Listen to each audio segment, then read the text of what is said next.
नमस्कार दोस्तों, आप सभी का एक बार फिर से स्वागत है आपके अपने YouTube चैनल HRI न्यूज पर। आज की दोस्तों सभी बड़ी खबरें, मुख्य समाचार सामने निकल के आ रहे हैं। एक एक करके जानेंगे फटाफट अंदाज में सभी बड़ी खबरें आगे इसी वीडियो में। लेकिन उससे पहले दोस्तों, आप लोग भी अगर यही मानते हैं कि मोदी सरकार कोरोना पर काबू पाने में पूरी तरह से नाकाम साबित हुई है, तो आप अभी इस वीडियो को लाइक करके लाल कलर के सब्सक्राइब बटन को दबा करके चैनल को सब्सक्राइब करके घंटी जरूर दबाइए दोस्तों।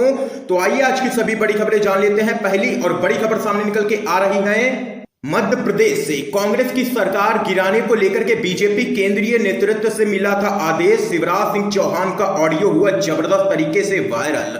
आप लोगों को बताते चले, मध्य प्रदेश के मुख्यमंत्री शिवराज सिंह चौहान की एक कथित ऑडियो क्लिप वायरल हुई है, जिसमें वो इंदौर के सांवेर विधानसभा क्षेत्र के पार्टी कार्यकर्ताओं को संबोधित कर रहे हैं। क्लिप में शिवराज सिंह चौहान को यह कहते हुए सुना गया है कि केंद्रीय नेतृत्व ने तय किया है कि सरकार गिरनी चाहिए, नहीं तो ये बर्बाद कर देगी, तबाह कर देगी। और आप बताओ, सिंधिया और तुलसी भाई के बिना सरकार गिर सकती थी क्या? और कोई तरीका नहीं था। आप लोगों को बताते चले, ये ऑडियो मध्य प्रदेश में तेजी से वायरल हो रहा है। हमारा चैनल इस ऑडियो क्लिप की अभी पुष्टि नहीं करता है। आगे आप लोगों को बताते चलें, ऑडियो क्लिप में जिस तुलसी सिलावट का नाम लिया गया है वो सिंधिया के वफादार और कांग्रेस के पूर्व मंत्री हैं, जो उनके साथ भाजपा में शामिल हुए थे। अब इस पूरे मामले पर आप लोगों को बताते चले, कांग्रेस पार्टी ने काफी तीखी प्रतिक्रिया दी है और कांग्रेस बीजेपी पर हमलावर हो गई है। कांग्रेस का कहना है कि अब तो पुष्टि हो गई है कि भाजपा का केंद्रीय नेतृत्व भी इस साजिश और षड्यंत्र का हिस्सा था। जानबूझकर कांग्रेस सरकार को गिराया गया। कमलनाथ सरकार गिराने में सिंधिया की इसलिए मदद ली गई क्योंकि उनके बगैर सरकार नहीं गिर सकती थी। कांग्रेस में कोई असंतोष नहीं था, सरकार के पास पूर्ण बहुमत था, ये यहां पर कांग्रेस का कहना है। लेकिन फिर भी बीजेपी के द्वारा साजिश करके यहां पर षड्यंत्र का तहत यहां पर सरकार गिराई गई है, जिसके बाद कांग्रेस पार्टी लगातार हमलावर हो चुकी है शिवराज सिंह चौहान पर। तो वहीं दोस्तों एक और बड़ी खबर आप लोगों को बताते चले, राजस्थान में विधायकों को तोड़ने का प्रयास कर रही है भाजपा, कांग्रेस ने लगाया आरोप। दरअसल दोस्तों आप लोगों को बताते चलें, राज्यसभा की रिक्त सीटों के लिए 19 जून को वोटिंग होनी है। चुनाव से पहले विधायकों को लेकर के राजस्थान की सियासत भी गर्म होती हुई दिख रही है। कांग्रेस ने बीजेपी पर विधायकों को तोड़ने की कोशिश का आरोप लगाया है। अशोक गहलोत सरकार में कैबिनेट मंत्री और कांग्रेस के वरिष्ठ नेता प्रताप सिंह ने यहां पर भाजपा पर गुजरात और मध्य प्रदेश की तर्ज पर विधायकों को तोड़ने की कोशिश का आरोप लगाया है। लेकिन यहां पर कांग्रेस पार्टी सतर्क हो गई है पहले से ही। तो वहीं दोस्तों एक और अपडेट आप लोगों को बताते चलें, भारत चीन सीमा मुद्दे पर राहुल गांधी फिर हमलावर हुए केंद्र की मोदी सरकार पर। कहा, चीनी हमारी सीमा में दाखिल हो चुके हैं, लेकिन प्रधानमंत्री नरेंद्र मोदी फिर भी खामोश ही हैं। कांग्रेस के पूर्व अध्यक्ष राहुल गांधी ने लद्दाख में वास्तविक नियंत्रण रेखा यानी कि LAC पर गतिरोध को लेकर के दावा किया है कि चीन के सैनिक भारतीय सीमा में दाखिल हो गए हैं, लेकिन प्रधानमंत्री नरेंद्र मोदी खामोश हैं और कहीं भी नजर नहीं आ रहे हैं। ये यहां पर राहुल गांधी ने एक बार फिर से मोदी सरकार पर हमला किया है। दरअसल दोस्तों आप लोगों को बताते चलें, राहुल गांधी भारत चीन सीमा मुद्दे पर लगातार हमलावर हैं केंद्र की मोदी सरकार पर। इससे पहले उन्होंने रक्षा मंत्री राजनाथ सिंह पर हमला किया था। तो वहीं दोस्तों एक और अपडेट आप लोगों को बताते चलें, मध्य प्रदेश भाजपा में जाकर दोहरे चक्रव्यूह में फंसे सिंधिया के समर्थक। आप लोगों को बताते चले दोस्तों, कांग्रेस से बागी होकर भाजपा में गए सिंधिया समर्थकों का मंत्री बनने का सपना करीब 2.5 महीने के बाद भी पूरा नहीं हो पाया है भाजपा ने, जबकि उन्हें हफ्ते भर में ही मंत्री पद से नवाजने का वादा किया था।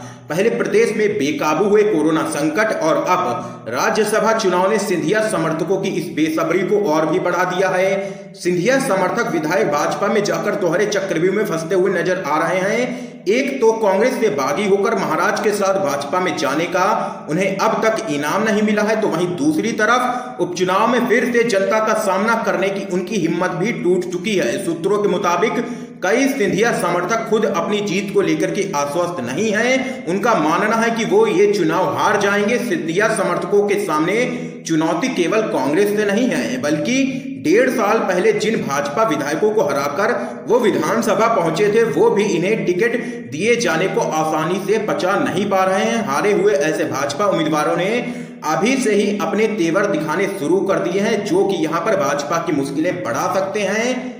तो वहीं दोस्तों आप लोगों को बताते चले, अभी तक जितने भी सर्वे सामने निकल के आए हैं, जो मध्य प्रदेश में 24 विधानसभा सीटों पर उपचुनाव होना है, उसको लेकर के जितने भी सर्वे सामने निकल के आए हैं, उसमें कांग्रेस पार्टी की ही जीत होती हुई नजर आ रही है सीधे तौर पर। इस बीच दोस्तों एक और अपडेट आप लोगों को बताते चले, पहली बार कोरोना के एक्टिव केस हुए कम, ठीक होने वाले मरीजों की संख्या बढ़ी। देश में कोरोना वायरस के संक्रमण के मामले अब पहले से कहीं ज्यादा तेजी से सामने आ रहे हैं। हालांकि एक राहत की बात यह है कि पहली बार कोरोना वायरस के एक्टिव केस ठीक होने वाले मरीजों की संख्या से कम हो गए हैं। केंद्रीय स्वास्थ्य एवं परिवार कल्याण मंत्रालय ने बताया है कि देश के अलग अलग राज्यों में अभी तक 1,35,206 मरीज ठीक हो चुके हैं इस वायरस से, और फिलहाल एक्टिव केस की बात करें तो ये अभी हैं 1,33,632।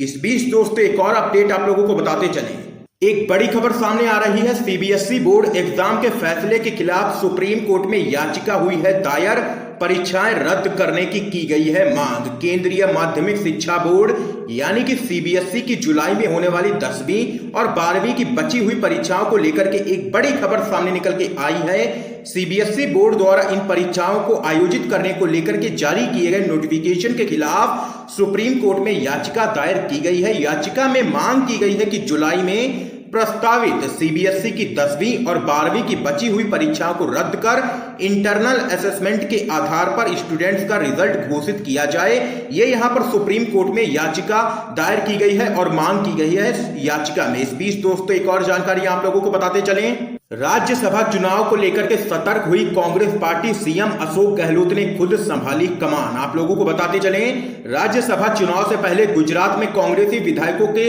इस्तीफों के बाद बदले हालात में कांग्रेस अब राजस्थान में तोड़फोड़ की आशंकाओं को देखते हुए सतर्क हो गई है। कई निर्दलीय और कांग्रेस विधायकों से बीजेपी के रणनीतिकारों के संपर्क की खुफिया रिपोर्ट के बाद सीएम अशोक गहलोत ने खुद कमान संभाल ली है। सीएम अशोक गहलोत हर स्थिति पर खुद ही नजर रख रहे हैं और सभी गैर बीजेपी विधायकों के संपर्क में है। राजस्थान में कांग्रेस के रणनीतिकार राज्यसभा चुनाव में 125 विधायकों के समर्थन का दावा कर रहे हैं। तो वहीं दोस्तों एक और बड़ी खबर आप लोगों को बताते चलें, दिल्ली के मुख्यमंत्री अरविंद केजरीवाल बोले दिल्ली में कोरोना बहुत तेजी से फैलने वाला है। आप लोगों को बताते चलें, दिल्ली में कोरोना वायरस के बढ़ते मामलों के बीच आज एक बार फिर से मुख्यमंत्री अरविंद केजरीवाल ने मीडिया से बातचीत की है। अरविंद केजरीवाल ने कहा है कि कल मेरा कोरोना वायरस का टेस्ट हुआ और रिपोर्ट निगेटिव आई है। मैं पिछले 2 दिन से कमरे में बंद था। अरविंद केजरीवाल ने आगे कहा है कि आने वाले समय में दिल्ली में कोरोना बहुत तेजी से फैलने वाला है। कोरोना को लेकर के मुख्यमंत्री ने आगे कहा है कि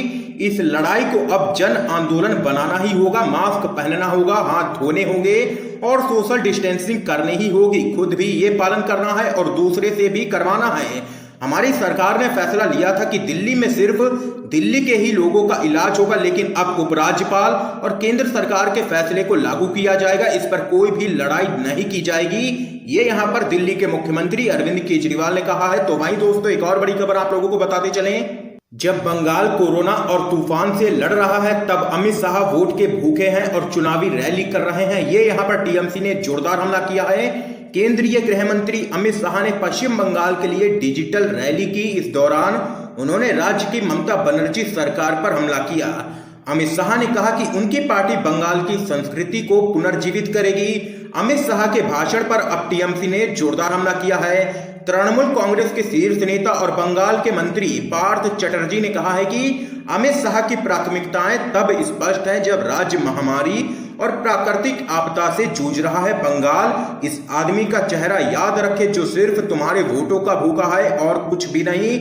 ये यहाँ पर टीएमसी ने जोरदार हमला किया है केंद्रीय गृह मंत्री अमित शाह पर। तो वहीं दोस्तों एक और अपडेट आप लोगों को बताते चलें, कोरोना वायरस के बढ़ते संकट के बीच दिल्ली के डिप्टी सीएम मनीष सिसोदिया का बड़ा ऐलान, दिल्ली में अभी नहीं खुलेंगे स्कूल। देश की राजधानी के उप मुख्यमंत्री मनीष सिसोदिया ने दिल्ली में बेतहाशा बढ़ते कोरोना मरीजों पर एक अहम बात कही है। उन्होंने कहा है कि कोरोना वायरस के संक्रमण के रोकथाम के लिए दिल्ली सरकार मुंबई और अन्य देशों के द्वारा उठाए गए कदमों से सीख रही है। डिप्टी सीएम ने एक बार फिर से दोहराया है कि 31 जुलाई में कोरोना पॉजिटिव लोगों की संख्या 5.5 लाख तक पहुंच सकती है। उन्होंने आगे कहा है कि इस आशंका को देखते हुए अस्पतालों में पहले से ही बेड तैयार किए जा रहे हैं। सिसोदिया ने तंज कसते हुए कहा है कि वे लोग झूठे वादे नहीं करते हैं, लेकिन मरीजों के लिए पर्याप्त बेड तैयार हैं। साथ ही उन्होंने यह भी स्पष्ट कर दिया है कि फिलहाल दिल्ली में स्कूलों को फिर से खोलने का सवाल ही नहीं उठता है। डिप्टी सीएम ने आगे कहा है कि स्कूलों को खोलकर फिर से उसे बंद नहीं कर सकते हैं, इस तरह का प्रयोग नहीं किया जा सकता है। ये यहां पर बड़ा बयान सामने निकल के आया है दिल्ली के डिप्टी सीएम मनीष सिसोदिया का। इस बीच एक और अपडेट दोस्तों आप लोगों को बताते चलें। लगातार बढ़ रहे संक्रमण के चलते राजस्थान के बॉर्डर फिर से किए गए सील, सीएम ने बुलाई बैठक। अनलॉक के बाद राजस्थान में तेजी से बढ़ रहे कोरोना संक्रमण के मामलों को देखते हुए राजस्थान के बॉर्डर फिर सील करने के आदेश जारी कर दिए गए हैं। उसके बाद बॉर्डर सील करने का सिलसिला शुरू कर दिया गया है। ये यहाँ पर बड़ी अपडेट राजस्थान से सामने निकल के आई है दोस्तों। आज की यहाँ पर ये सभी बड़ी खबरें सामने निकल के आ रही थी जो हमने आप लोगों तक पहुंचाई हैं। वीडियो पसंद आया हो तो इस वीडियो को लाइक करके ज्यादा से ज्यादा शेयर कीजिएगा अपने सभी दोस्तों तक। इन खबरों को जरूर पहुंचाइएगा और चैनल को सब्सक्राइब करके बेल के आइकन को जरूर दबा दीजिए दोस्तों। आप सभी का बहुत बहुत धन्यवाद दोस्तों।